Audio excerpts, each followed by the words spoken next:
This episode is about sending the video file.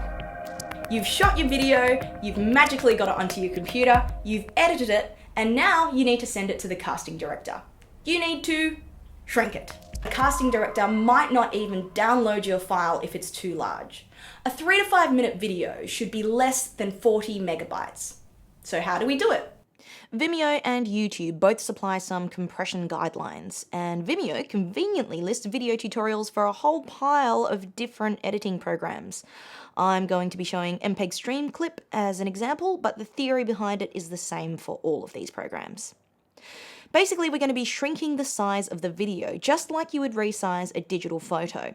We'll be taking it from an HD 1920 by 1080 pixel aspect ratio of 16:9 down to 640 by 360. So here we have our edited test scenes with our owl and clownfish from the last video.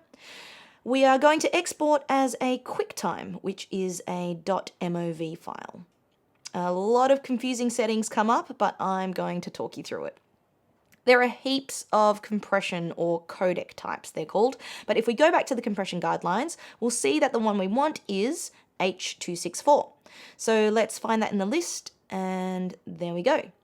Slide the quality up to 80%. That will help shrink it without losing too much quality. And here is where the magic happens. We want to resize from the original 1920 by 1080 unscaled footage to another size. And if we check back with Vimeo, that size is 640 by 360. You can also save this as a preset so that you don't have to remember these settings every single time.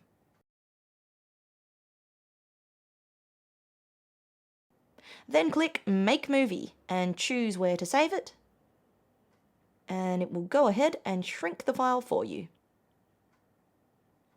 Here's the file ready to be sent. Just as a comparison, I also exported this same video out at full resolution at 100%, and we can see that it's actually 183.3 megabytes as opposed to just 7.5 megabytes here. File names. File names are crucial. Casting directors receive multiple videos a day. And we all know when you download something, it goes into some random folder and you can't find it again and it seems to disappear. So, the title of your video file should include the project name, the name of the character, and your name. That way it won't get lost in the abyss of the casting director's computer. One way is to use a large file transfer service. The most commonly used one in the Australian casting industry is Hightail, formerly known as YouSendIt. Another version is called WeTransfer. Some of these are free and some cost money, so have a hunt around for something that is free. What it means is that the recipient can download the file onto their computer like a normal email attachment.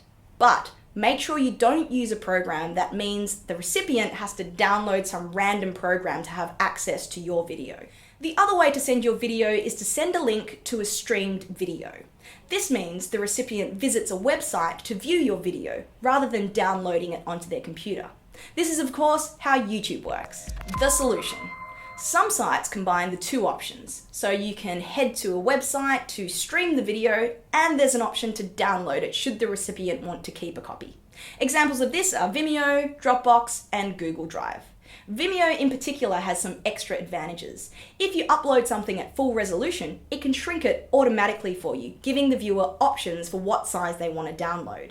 Also, you can put a password on it, so if you're working on confidential material, it's totally fine. There's a bunch of information for you. Hopefully you've learned something new.